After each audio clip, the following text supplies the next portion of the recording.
Hello students, कैसे हैं आप सब। स्टूडेंट्स, आज की क्लास 6 के अंदर हम डिस्कस करेंगे कन्वर्जेंस ऑफ बीटा फंक्शंस के बारे में। स्टेटमेंट इज, आपको टू टाइप से ये कॉल कर सकता है, discuss the convergence of beta function. And second, ये आपके पास यहाँ बीटा फंक्शंस को इसने राइट किया हुआ है so that is exist if and only if आपके पास एम एंड एन बोथ आपके पास क्या होने चाहिए स्टूडेंट्स, पॉजिटिव। ओके,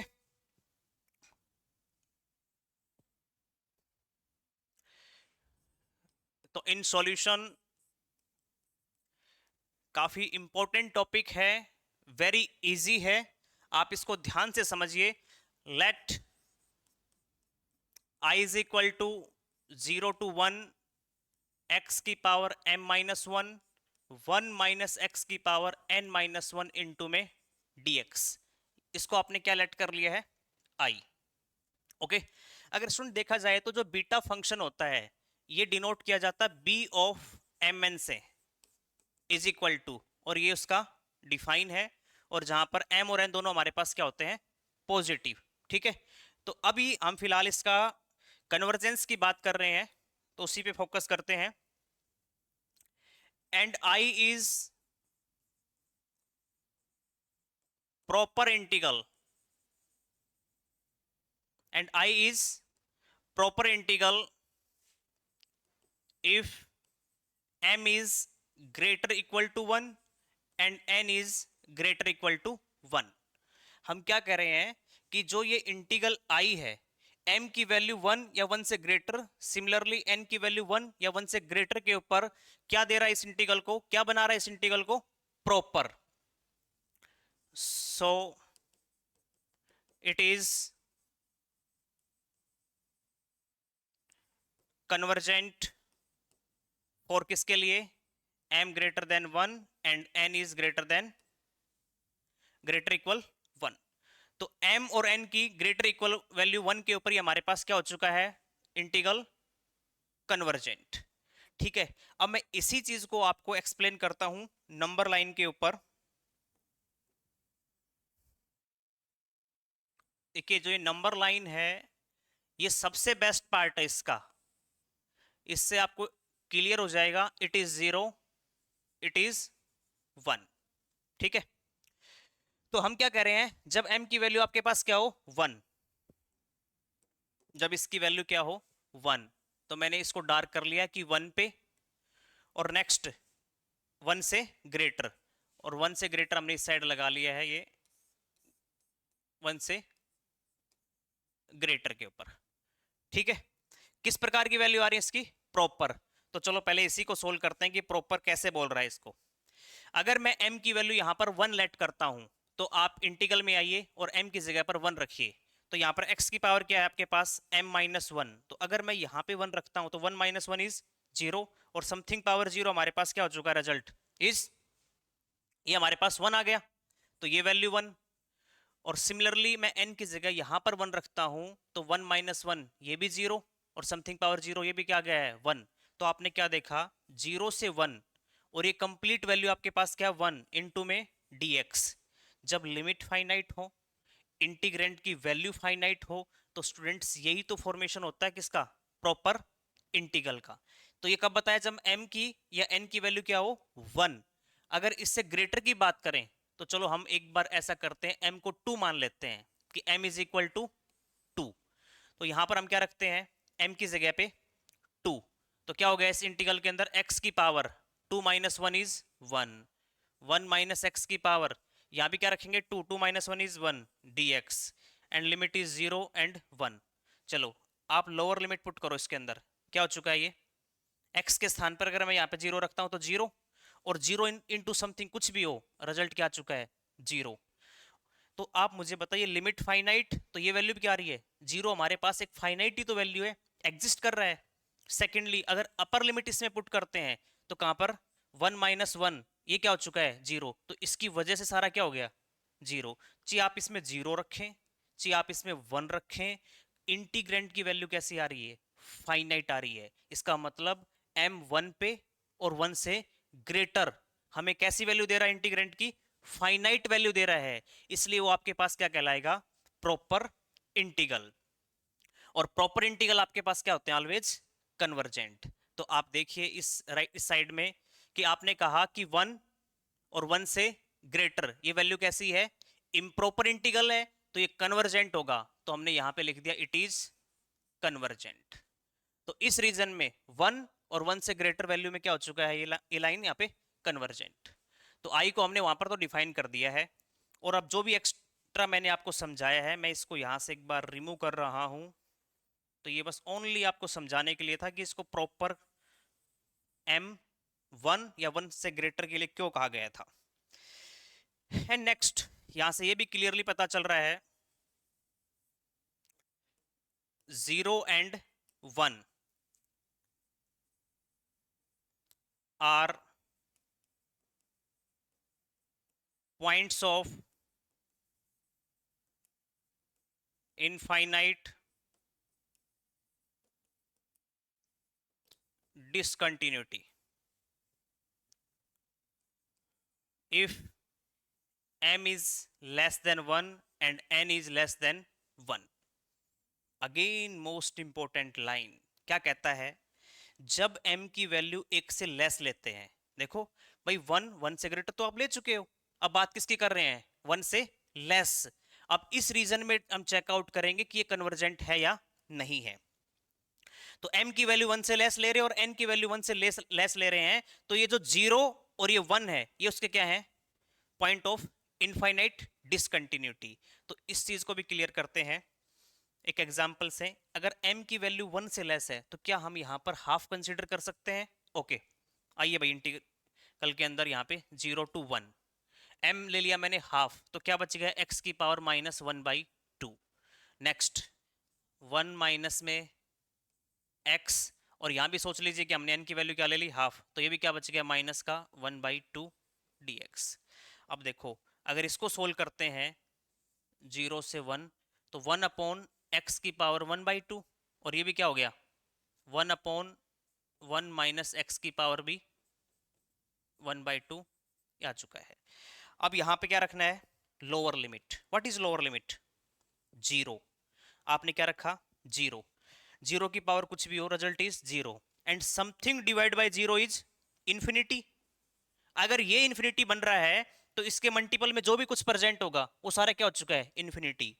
तो 0 के ऊपर भी फंक्शन इंटीग्रेंट की वैल्यू क्या आ चुकी है? इनफाइनाइट। एंड नेक्स्ट जब हम क्या लेके चलते हैं? 1।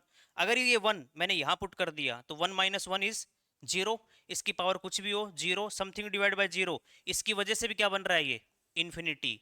तो हम यही तो बात बोल रहे हैं कि जब m की वैल्यू 1 से लेस होती है, n की वैल्यू 1 से लेस होती है, तो 0 और 1 उसके पॉइंट ऑफ इनफाइनाइट क्या होंगे? डिसकंटिन्यूटी होंगे। ओके, चलो ये सब चीजें समझाने के लिए आप वीडियो को पॉज करके इनको नोट कर सकते हो अंडरस्टैंडिंग के लिए। Okay, next. अब ये 0 के ऊपर भी इनफाइनाइट दे रहा है फंक्शन, 1 के ऊपर भी क्या दे रहा है? इनफाइनाइट। तो कोई ना कोई पॉइंट मैं इसके बीच में मान सकता हूं ना, तो हम क्या करते हैं? टेक। देखो थोड़ी मोड़ी दया हमें भी आनी चाहिए कि दोनों के ऊपर क्या हो गए हैं? ये इनफाइनाइट। Take 1/2 between 0 and 1। क्या टेक कर लिया आपने कि 0 और 1 के बीच में हमने एक नंबर ले लिया 1/2। तो अब मैं अपने i को क्या लिख सकता हूं यहां पे? i इज इक्वल टू 0 से हाफ x की पावर m-1, 1 माइनस एक्स की power n-1 into D x plus, और नेक्स्ट ये हो गया आपके पास 1/2 से लेकर 1 x की पावर m-1 और 1 माइनस एक्स की पावर n-1 इंटू में dx। ठीक है स्टूडेंट्स, तो हमने क्या कर लिया? इस i को 2 पार्ट्स में ब्रेक कर लिया, 0 से हाफ, हाफ से 1, क्योंकि यहाँ 0 में प्रॉब्लम है और यहाँ 1 में भी प्रॉब्लम है। क्या है? 0 1 के ऊपर क्या हो रहा है? Integrand infinite. ओके, चलो इसको दो नाम दे देते हैं, एक i1 और एक i2। चलते हैं i is equal to i1 plus i2, और इसको आप इक्वेशन नंबर फर्स्ट भी यहां पे राइट कर सकते हैं। ठीक, 2 डिस्कस द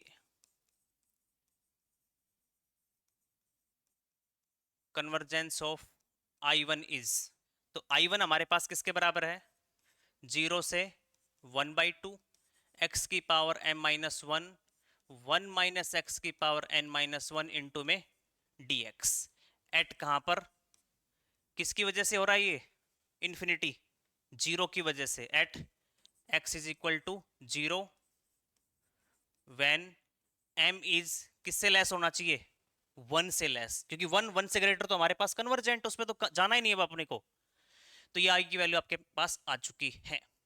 तो हम लेते हैं यहां पर what is f of x, f of x is this, x की power m minus 1 1 minus x की पावर n माइनस 1, और यहां पर m की वैल्यू 1 से लेस है, सो इसी फंक्शन को हम इस प्रकार से लिख रहे हैं कि जो m की टर्म है वो बेस में लेके आ रहे हैं, तो 1 माइनस एक्स की power n minus 1 divide by, अभी नीचे लेके आएंगे तो इसी x को क्या लिख सकता हूं मैं, m माइनस 1 की जगह 1 माइनस m, n किससे लेस लेके चल रहे हैं इसको, 1 से। ओके, तो टेक करते हैं यहां पे g of x, what is g of x, 1 upon x की पावर 1 माइनस m, क्या कर लिया हमने यहां से, टेक किया है, सो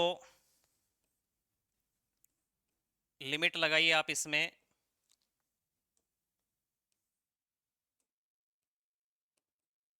किसकी वजह से हो रहा था ये डिसकंटिन्यूअस, एट 0 की वजह से, तो लिमिट 0, और आपको पता है हम कंपैरिजन टेस्ट के लिए दोनों फंक्शंस को क्या करने वाले हैं, डिवाइड, तो what is f of x, it is f of x divide by g of x, तो आप समझदार हो, ये g ऑफ x की वैल्यू कैंसिल हो गई, क्या बच गया आपके पास, limit x approaches to 0 plus and value is, क्या रिमेनिंग रह गई, 1 माइनस एक्स की power n minus 1, students x किसको अप्रोच कर रहा है, 0 को, तो यहाँ क्या बचा 1, और 1 की पावर कुछ भी हो, ओवरऑल रिजल्ट आपके पास क्या आ चुका है 1, and this 1 is not equal to 0 and infinity here, तो कोई ना कोई फाइनाइट वैल्यू आ गई अदर देन किसके, 0 एंड इंफिनिटी के, तो इस केस में हम लिख पाएंगे देयरफॉर, एक तो आपके पास जो भी आपने क्या माना था अपना I1, क्योंकि डिस्कस किसका कर रहे हैं, I1 का, एंड दूसरा आपके पास क्या आया था ये g ऑफ x, और लिमिट हमारे पास 0 से 1/2 g ऑफ x dx को क्या लिखेंगे, कन्वर्ज एंड डाइवर्ज टुगेदर, तो इस केस में क्या होगा कि ये इंटीग्रल और g ऑफ x, इंटीग्रल तो हमारे पास क्या है वो कंप्लीट, दूसरा f ये हमारे पास क्या हो सकता है, कन्वर्ज भी हो सकता है, डाइवर्ज भी हो सकता है, टुगेदर, अब ये सारा किस पे डिपेंड कर रहा है, इस g के ऊपर, और what is g of x, ये वैल्यू आपके पास g ऑफ x की है, तो मैं नेक्स्ट पेज पे लेके चल रहा हूं, बट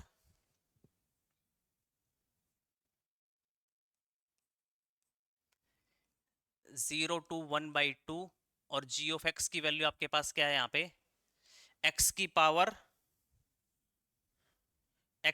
1 माइनस m, x की power 1 minus m is convergent, at कहां पर, x इज इक्वल टू 0 पे, इफ एंड ओनली इफ, कब, या ओनली इसके लिए आप ये कह सकते हैं कब ये चीज हमारे पास आई, इफ जब m माइनस m की वैल्यू किससे लेस हो, 1 से, किससे लेस हो, x की पावर जो भी लिख रखा है, वैल्यू फाइनाइट है इंटीग्रल की, x की जो भी पावर होगी अगर वो 1 से लेस आती है तो कंप्लीट इंटीग्रल क्या हो जाएगा आपके पास, कन्वर्जेंट, और मैं यहां से क्या रिलेशन निकाल सकता हूं कि जो माइनस m इधर जाएगा तो क्या हो गया, क्या प्लस हो चुका है, और ये 1 अगर इधर आएगा तो हमारे पास क्या आ चुका है, 0, तो आप देखिए इस पूरे केस को ध्यान से समझिए, तो ये आपके पास m पॉजिटिव आ गया यहां से, तो हम लिख पाएंगे क्या, बाय कंपैरिजन टेस्ट। क्या कहता है कंपैरिजन टेस्ट? अगर आपके पास जो जी ऑफ एक्स है अगर वो कन्वर्जेंट आ गया तो हमारे पास वो माना हुआ जो I1 था वो भी क्या हो जाएगा? कन्वर्जेंट। तो by comparison test I1 is convergent at x is equal to 0 if and only if जब m की वैल्यू 0 से तो क्या हो ग्रेटर एंड किससे लेस हो 1 से। सोचना ही नहीं है, m की वैल्यू किससे लेस 1 से लेस लेके चल रहे थे। और मैं आपको लेके चलता हूं यहाँ पे आ जाओ। हम यहाँ पर क्या लेके चले थे कि m की वैल्यू 1 से ग्रेटर तो हो चुका था, अब ले रहे थे 1 m की वैल्यू 1 से कम के लिए। और दूसरा यहां से क्या पता चला 0 से ग्रेटर। तो चलो मैंने एक बार यहां पर ये लगा दिया है ओपन। और इस रीजन में अगर मैं देखूं I1 तो मेरे पास क्या आ चुका है कन्वर्जेंट, लेकिन अभी इसको कन्वर्जेंट नहीं बोल सकते। जस्ट मैं बस समझाने के लिए बता रहा हूं कि I1 के लिए क्या है ये कन्वर्जेंट। ओके, तो it is proved I1 is convergent at x is equal to 0 if and only if जब m की वैल्यू क्या हो 0 से ज्यादा और 1 से कम हो। चलो चलते हैं नेक्स्ट केस के पास to discuss the convergence of I2। और I2 किसके इक्वल है 1/2 से लेकर 1 x की power m minus 1 1 minus x की पावर n माइनस 1 इंटू में dx। कहां पर था ये फाइनाइट? जीरो पे, सॉरी इनफाइनाइट कहां पे हुआ था? तो at x is equal to 1 when जब हमारे पास n की वैल्यू क्या हो 1 से लेस। ठीक है, तो ये अब हमारे पास हेडिंग होने वाली है जिसको हम I2 को चेकआउट करेंगे। Very important. तो स्टूडेंट्स मैं यहां से क्या टेक करता हूं, क्या हेयर करता हूं, what is f of x? f of x is x की power m minus 1 1 minus x की पावर n माइनस 1।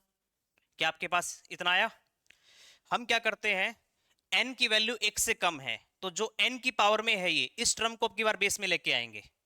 तो बेस में लाने के लिए हमने क्या किया x की पावर m माइनस 1 को तो ऊपर रखते हैं और अगर इसको चेंज करते हैं तो 1 माइनस एक्स की पावर अब क्या है n माइनस 1 तो क्या हो जाएगा ये 1 माइनस n।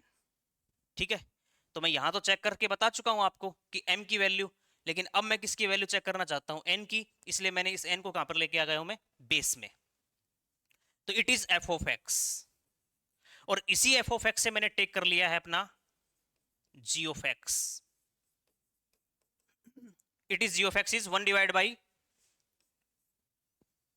1 माइनस एक्स और 1 इसकी पावर 1 माइनस n। ये हमने क्या ले लिया इसका g ऑफ x। जब आपके पास f ऑफ x भी हो g ऑफ x भी हो तो क्या करेंगे हम, क्या करेंगे हम? जब आपके पास f भी है g भी है सो लिमिट अप्लाई करेंगे किस पे f बाई g पे। और यहां स्टूडेंट क्या है x अप्रोचेस टू 0 पॉजिटिव। कैसे?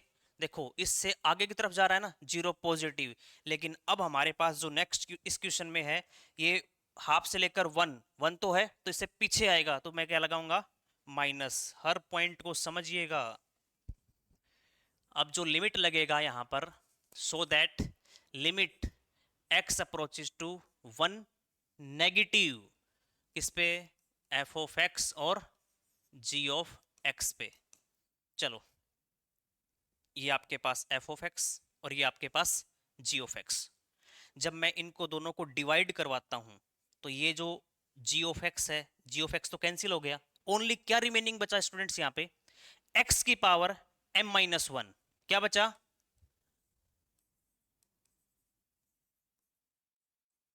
x की पावर m माइनस 1, ये आपके पास रिमेनिंग बचता है। यहां पर व्हाट इज x किसको अप्रोच कर रहा है 1 को, तो मैं यहां पे क्या रखूंगा 1 1 की कोई भी पावर लगाइए आपके पास रिजल्ट क्या आएगा आपके पास 1। It is not equal to 0 and infinity that's mean it is finite. तो आप क्या लिखेंगे, देयरफॉर कि जो इंटीग्रल है हमारे पास I2 और दूसरा आपके पास जो वैल्यू 1/2 से लेकर 1 g of x D x, ये दोनों के दोनों both converge and diverge together। तो ये जो I2 और नेक्स्ट G दोनों के दोनों क्या हो सकते हैं, converge and diverge together. But what is G, 1/2 से लेकर 1 और g ऑफ एक्स की वैल्यू क्या थी, चलो पीछे से देखते हैं। g ऑफ एक्स था स्टूडेंट हमारे पास 1 डिवाइड बाई 1 माइनस एन और 1 माइनस एक्स और 1 माइनस एन, 1 माइनस एक्स और 1 माइनस एन, ऐसा कुछ लिख रखा है इन्होंने इनटू में dx is convergent at x is equal to किसके ऊपर, 1 पे, किसके ऊपर कन्वर्जेंट होगा, x इज इक्वल टू 1 के ऊपर। इफ कब होगा, जब 1 माइनस एन की वैल्यू, 1 माइनस एन की वैल्यू किससे लेस हो, 1 से। ये है बड़ा ही इंटरेस्टिंग कॉन्सेप्ट इसमें कि इसकी जो पावर है ना ये किससे लेस होनी चाहिए। जब लिमिट फाइनाइट हो तो इस पूरे की पावर आप देखिए यहाँ पर 1 माइनस एन किससे लेस होना चाहिए, 1 से। अब इसको सोल्व करूं, माइनस एन उधर जाएगा तो एन, और ये 1 1 इधर आएगा तो क्या हो गया, 0। तो यहां से मुझे क्या पता चला कि एन हमारे पास पॉजिटिव आ गया। ठीक है, तो ये जी के लिए कन्वर्जेंट हो चुका है क्योंकि जी तो है ये। तो आप क्या लिखेंगे, बाय कंपैरिजन टेस्ट। देखो एक फंक्शन अगर कन्वर्जेंट है तो उससे जो रिलेटेड यहाँ पे हमारे पास जो I2 है वो कंपैरिजन टेस्ट की हेल्प से तो क्या होता है, कन्वर्जेंट होता है। तो by comparison test I2 is convergent at x is equal to 1 if and only if जब n की वैल्यू किससे ग्रेटर है, 0 से, और आप इस केस में लेके क्या चल रहे हो, n की वैल्यू 1 से लेस। तो n की वैल्यू 1 से लेस, तो मैंने क्या कहा कि I2 इज कन्वर्जेंट कब, जब n 0 और 1 के बीच में हो। अब आप खुद सोचिए, एक इक्वेशन नंबर मैंने फर्स्ट दी होगी, चलो इसको कंप्लीट करते हैं। फ्रॉम फर्स्ट किसके बराबर था, फर्स्ट I1 प्लस I2, तो मेरा I1 क्या है, कन्वर्जेंट, I2 भी क्या आया है, कन्वर्जेंट, और दो कन्वर्जेंट इंटीग्रल बन के क्या बनते हैं, एक कन्वर्जेंट। तो मैं इसको I को भी क्या लिख सकता हूं यहाँ पे, कन्वर्जेंट। तो मैंने क्या लिखा, from first and second, from first I is convergent, I is convergent if and only if. अब ध्यान से देखिए, I वो इंटीग्रल है, I वो इंटीग्रल है। अब इस वैल्यू को लिखने से पहले मैं आपको लेके चलता हूं स्टार्टिंग वाले पेज पे, और यहां से हमारा डिस्कशन निकलेगा। क्या पता चला कि जो m की वैल्यू हो चाहे n की वैल्यू हो, जब वो 1 है या उससे ग्रेटर है, वो क्या दिखा दी गई थी, कन्वर्जेंट। अब हम क्या दिखा रहे हैं, इस I को हमने क्या दिखाया, ये तो था किसके लिए, प्रॉपर के लिए। इससे नेक्स्ट स्टार्ट होता है इम्प्रॉपर का, और इम्प्रॉपर में भी हमने I को क्या बता दिया है, जब m और n की वैल्यू 0 और 1 के बीच में है, तो 0 को तो मैंने रखा ओपन, तो इससे नेक्स्ट इस केस में भी हमारे पास क्या हो चुका है, ये I कन्वर्जेंट। लेकिन किस पे नहीं है, 0 पे नहीं है। तो यहां से क्या क्लियर हुआ कि m की वैल्यू अगर 0 से ज्यादा है, n की वैल्यू अगर 0 से ज्यादा है, तो यहां पूरे केस में क्या हो रहा है, ये कन्वर्जेंट। तो ये रीजन पता चल गया, m n दोनों पॉजिटिव आए नहीं आए यहां पे। तो अब आप वहां पे I में लिखिए क्या,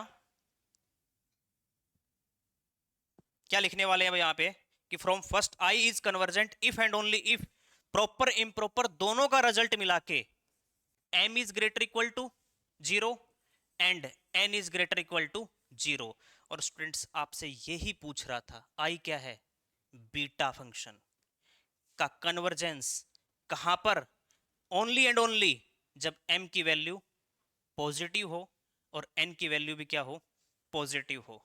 तो ये था बड़ा ही ब्यूटीफुल एक आर्टिकल बीटा फंक्शन के बारे में। तो इसका जो फर्स्ट है, ये जो इंटीग्रल हमने i मान के चले थे, ये इंटीग्रल इसको हमने क्या दिखा दिया है, कन्वर्जेंसी इसकी चेकआउट कर ली है बीटा फंक्शन की।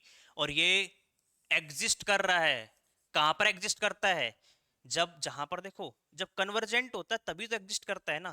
तो ये कन्वर्ज एग्जिस्ट करेगा कब, जब m और n दोनों क्या हो आपके पास, पॉजिटिव। तो हम भी तो यही फाइंड आउट करके आए हैं, m और n बोथ आर पॉजिटिव।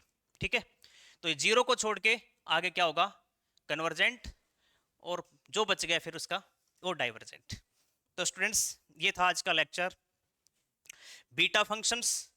और जैसा कि आप जानते हो बीटा से ही रिलेटेड है हमारे पास बेटा, और बेटा से रिलेटेड है माँ। तो उनके लिए कुछ लाइनें आपके बीच। माँ जब भी मेरे नाम की दुआ करती है, थोड़ा ध्यान से सुनिए, माँ जब भी मेरे नाम की दुआ करती है, रास्ते की हर मुश्किल, रास्ते की हर मुश्किल दूर से ही हमें सलाम करती है। राधे राधे।